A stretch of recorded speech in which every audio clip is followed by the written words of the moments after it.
As we've noted in class a couple of times together, and even just prepared for the readings of this semester, I've suggested that in order to understand the medieval world, we really do need to back up a bit and understand the Roman world which preceded it. And though we could possibly begin with the Roman Empire, it would be best to start even before that, with the founding of Rome and the Republic of Rome. Now, as I've also alluded to, it'd be even better if we just backed up to Greece and we could go on ad infinitum. But here's more or less the place that I think this course starts naturally, with the founding of Rome and the Republic of Rome as background. So by that little proviso, I mean, we're not going to get into the full depths of the Roman Empire or the Republic because there's just not the space to. This is obviously a very well-trodden topic and area, which I am not a personal expert in. But I do know some facts about it. And I do know a broad survey of the Roman world landscape, especially as it's going to influence our understanding of the medieval world. So that being said, who were the Romans? Where did they come from? A brief survey on the map will show you where the city of Rome is, right? Kind of about midway down on the western side of Italy, just up along the Tiber River. It's a bit inland, and that actually gives it a natural protection. North, you have the Alps, right? Kind of at the top of the boot of Italy. And then along the spine of the boot, you have the Apennine Mountains. Down south, you'll have Sicily, as well as some of the other islands in the surrounding area, including Corsica and Sardinia, and then some much smaller islands as well, too. So the first thing to note is that Rome is a pretty well fortified military area as far as military is concerned. It has the mountains on the east, it has the ocean on the west, but it's not right up against the ocean, and yet it has an inlet. This makes it really difficult to conquer, but it's also facing away from the Greeks too. It's facing on the western side and fairly close to Carthage, which at around the 500s or so AD, which is we're going to pick up in 400s and 300s, you have the Carthaginian Empire, which is in most of Africa and even Spain, as well as some of the lands of the Gauls during this time. So it's facing the Carthaginian Empire, but it's protected from the Greek Empire, which actually might be to its advantage, as we'll see in just a moment. So the empire begins officially 509 BC is typically when we'll date the beginning of the Roman Empire. Prior to that, Rome was a small area that was likely ruled over by a series of kings. It's a little bit difficult to discern what is mythology and what is actual history in this. We do know that there are at least two influences of populations that come into make up the people of Rome. One is the Greeks. We know that the Greeks somehow come to Rome. If you follow Virgil's account, it's the Greeks, especially after the sacking of Troy, right? So Greeks and some other Mediterraneans as well, too, via Aeneas, right? If you recall, as we read the beginning of the Aeneid, Juno, the goddess who loves Carthage and knows that the Romans are going to one day destroy Carthage, she wants to protect the Carthaginians, and therefore wants to stop Aeneas from ever settling down in Latium and becoming the first Roman, really. That's one account. Doubtfully, much of this is historically accurate, but it still provides a little bit of a background to the historical context. Another account, which is just as doubtful but still interesting, is the account of Romulus and Remus. Two twins that are abandoned and then raised by wolves until they settle on Palatine Hill, after which, or around this time, which Romulus kills his brother Remus and becomes the first king of Rome. This leads to the kind of the area in which the city of Rome is located, around the Seven Hills.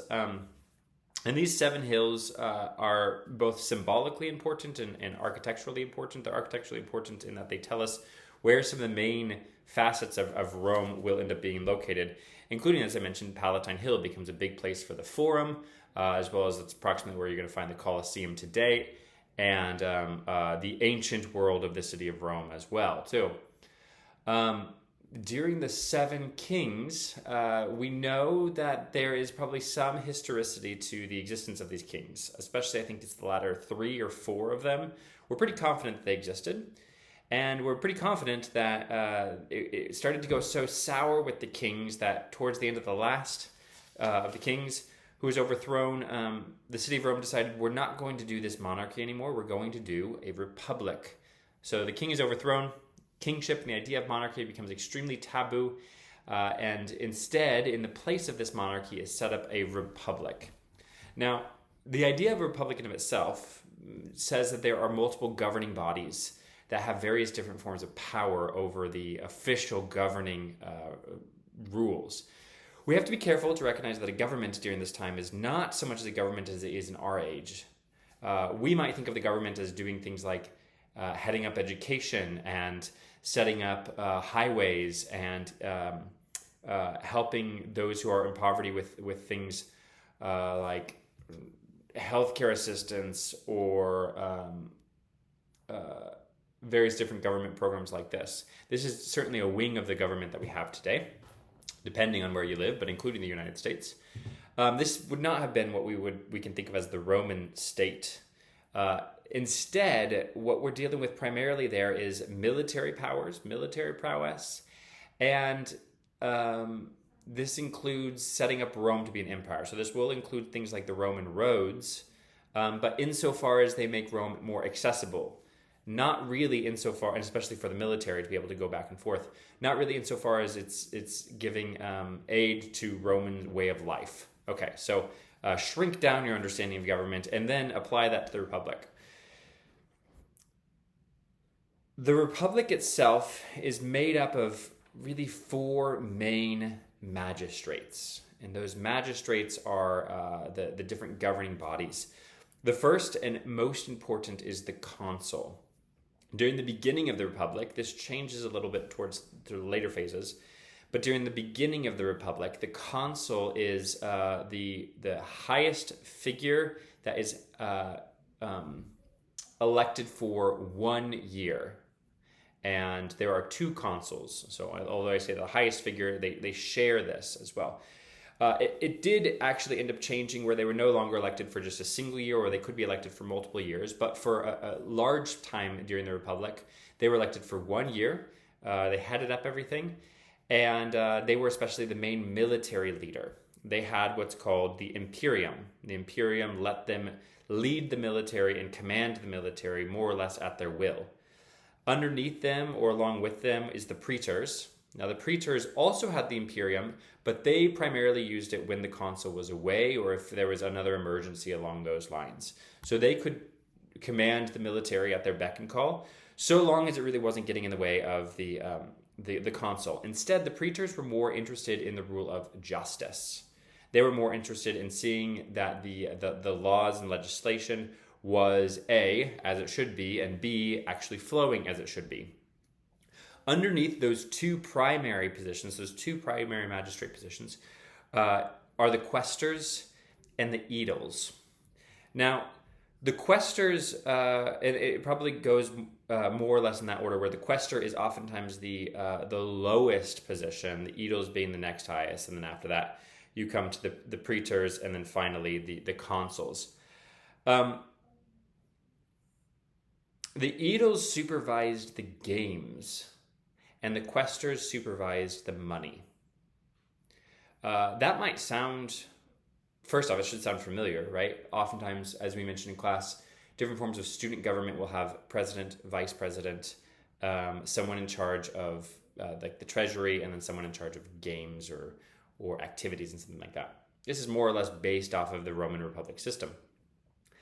You have to also keep in mind that when we say that the aediles were in charge of the games, that this was a big deal for Rome. Obviously, when we fast forward in Roman history, when we get to things like the gladiators and some of the events that happened in what we now know of as the Colosseum, of course, this is way later, but we're still seeing these effects of the Roman games. It was understood pretty early on in Rome that you needed to keep the public entertained. This was both good for morale as an empire, And it was also helpful to sedate public uprisings, right? People, even if they were hungry, wouldn't tend to revolt if they were entertained. And the Romans knew this extremely early, so early that they actually, again, recognized that this was one of the most important roles that they have. It makes you wonder, actually, if governments today should have something like a head of games or something like that. If you wanted to be a successful empire in the Roman age, they would recommend you to. But again, they'd probably recommend you to so that way you wouldn't go into an uprising, right? One wonders what would have happened to the French Revolution if they only had more games to play. Neither here nor there. Beyond that, you had a number of assemblies, and you had the Senate. Okay, so the Senate was technically not part of the magistrate. The Senate, as its name suggests, like we get the word senile from Senate, although senile typically means old to the point of not having a very sharp memory or reasoning. The Senate is actually quite the opposite of that. It's supposed to be the older members of the community who are sharp because of their age, who are ready to lead because of their age, but are taking a unofficial position, officially unofficial, because the Senate is still very much, you are invited into the Senate. Your role in the Senate is a voting role, and then when the Senate votes, though nothing comes to be as law in virtue of what the Senate says, at least not in early republic, the Senate has so much authority and sway on the consuls that for a consul to ignore the advice of the Senate is so taboo that it would almost be unimaginable, at least at various different points in Roman history.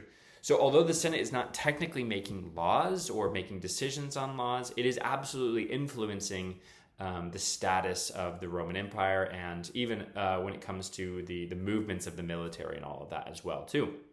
And this is going to actually carry on through the fall of the Republic and into the Roman Empire itself, which I think I just said the Roman Empire a second ago, so pardon me for that. Beyond the Senate, you have a series of assemblies, and there's a lot of these assemblies, two of which are pretty important. The Centuria Assembly is the most notable one.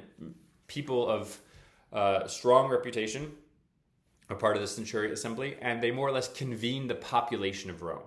Generally, you didn't have to have an elected position in order to be part of assembly. It's more or less just a free-for-all. You come in and you let your voice be heard, and that assembly mediates that to the Senate as well as to the magistrates. And then there was also the consul, the tribune of plebs. Now, in order to understand what the tribune of plebs is, which is another council, you need to understand what the plebs are in general. The plebs, short for plebeians, are in contrast to the patricians. Now, the patricians are the wealthy elite and kind of aristocratic nobility of the Roman world. You had to have a certain amount of money in order to be a patrician. I believe you also had a certain amount of land. There were strict requirements. You couldn't simply just have a nice position of honor in order to be a patrician. You had to actually meet these protocols. And then everyone else, for the most part, was considered a plebeian or a pleb. And these were typically the lower class, although you certainly still had high-ranking plebs. You had plebs that had quite a bit of money, what we might think of as the upper middle class or even the lower upper class today. But then they went all the way down until you had the poorest of the poor were considered plebs as well. And so there was a recognition that this created a division within the types of civilization or the types of people that were living in Rome, and this needed to be addressed. If everyone was going to simply listen to the Centuria Assembly, this actually wouldn't have all of the desires and interests of the lay folk of Rome. And so the Tribune of Plebs was formed, and this was a tribune that you could only be a pleb if you were to be part of it. So unlike the Centuriate Assembly, where everyone could be part of it, here you had to be a pleb. If you were a patrician, you could not be part of it. That being said, when they made laws, which they could do, they could only make it for plebs. They could only make it that would apply to plebs themselves. They could not actually make any sort of jurisdiction that would apply to the centuriate or patricians or any of the magistrates or anything like that. They became kind of their own mini ruling class of themselves in the midst of the Republic. Okay, so that's more or less how politics worked in Rome. You know, the magistrate positions, you had the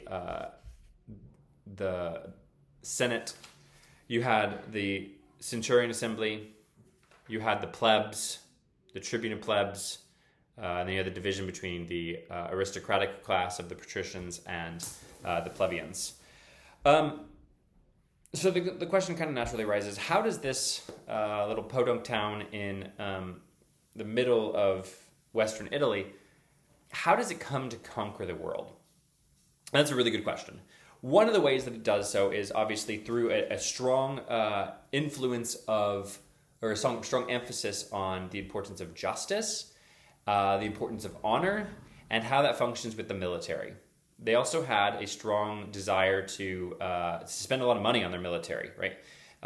Rome famously creates an infrastructure for the military in the form of roads, so that the military can make it easily across long distances, with which many other civilizations did not really have the ability to create. The military, at first at least, was the buy-in was relatively short. Oftentimes, it was composed of civilians who were working for the off-season of their farming life. To be a farmer was considered a noble position for Rome. Just about every working position besides farming was not noble, but farming itself was noble because you produced something that you could use to support your family and to support others as well, too. And so many of these farmers would actually go out and they would be part of the Roman military. Well, the issues start cropping up for Rome when they start turning to the Mediterranean. As I mentioned before, in the 3rd century BC, the Carthaginian Empire had been ruling much of Spain, part of southern Gaul, today what we think of as France, northern Africa, as Carthage is in northern Africa, just across the Mediterranean Sea from Rome. They ruled over Sicily. I believe they might have had stake in Sardinia and Campania. There's 2 other major islands as well, too. And during this time, there was an issue in Sicily in particular, during the 3rd century BC, and it was between 2 Sicilian smaller groups, smaller empires, if you will, that were technically Carthaginian in alliance. Rome stepped in and tried to settle the issue with their military, and the Carthaginian Empire saw that as an affront of their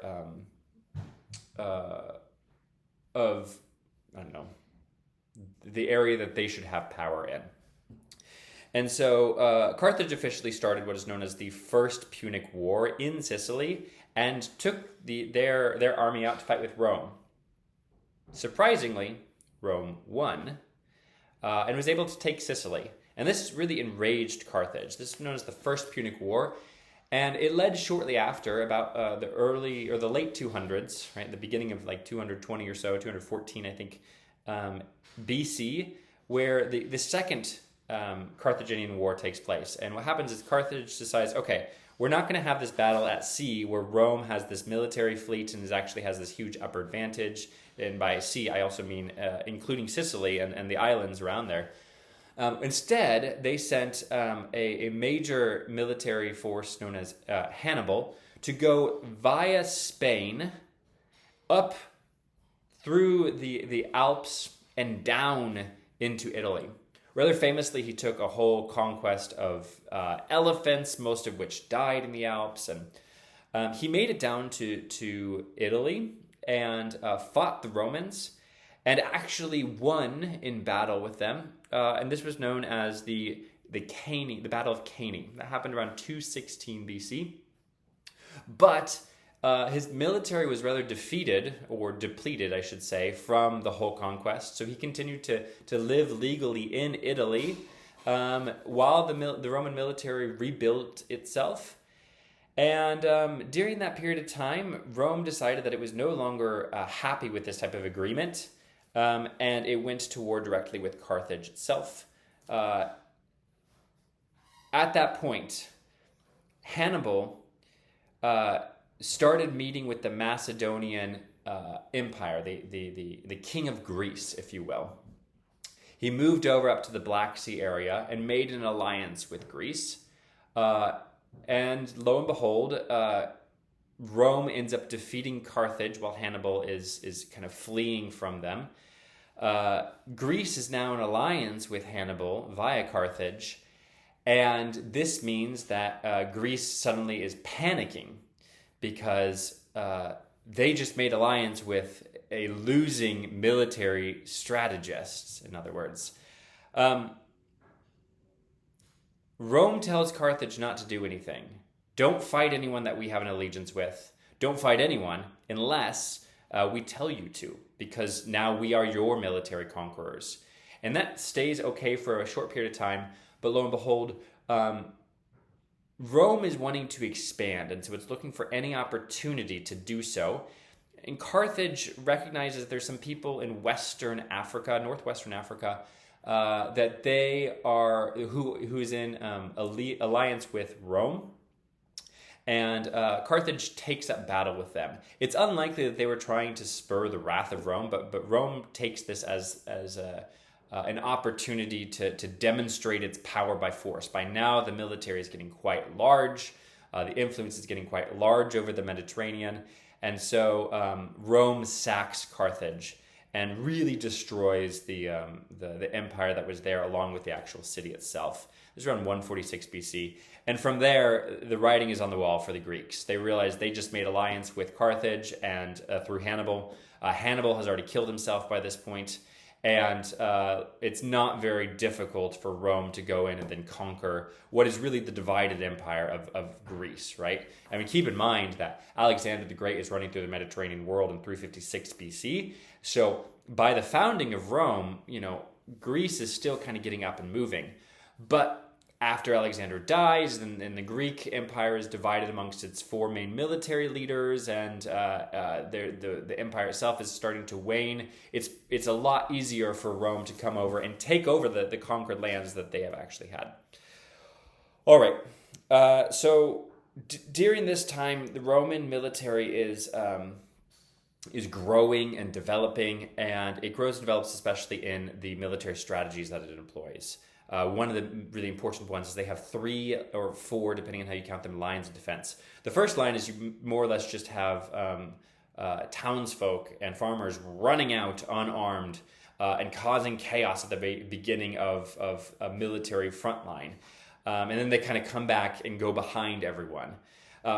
After that, you have an infantry known as the Hastates. They have spears and shields, and they're this kind of wall of defense with those spears that are meaning to go full force at everyone, and they're followed back by the principes, or the principes.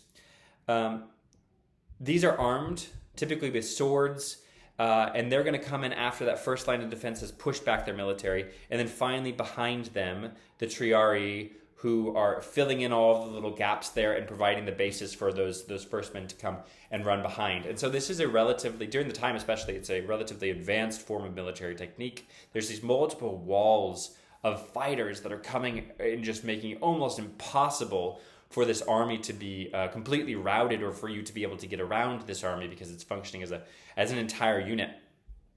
After the Punic Wars, though, the wars start taking a lot longer. And so because of this, the farmers are struggling more and more, because they're not always able to just go in the off-season, fight their wars, and then come back and take care of their farmlands. Instead, they're being taken for sometimes 2-3 years at a time, and then they're coming back and their farms are utterly laid waste to. And this really is one of the things that actually starts creating the cracks in the Roman Republic. Why is that? Simply for the reason that one of the strengths of the Roman military was the fact that these people were oftentimes fighting for their own lands. They were fighting for lands that they owned, and they were fighting for good pay, and sometimes even land in place of their military experience. But when they would come back and their land was utterly destroyed, they would oftentimes sell it or get rid of it, And slowly but surely, some of the aristocratic nobilities began making a monopoly of the farmland. They began taking in large, huge amounts of farmland, which then severed people's ties to the land, made them very much less patriotic because they no longer had like their little field that they were taking care of. But instead, they kind of more or less were floating members of the empire. Remember that farming was considered to be one of the noble professions of the Roman world, and now no longer were there a bunch of farmers. Okay, so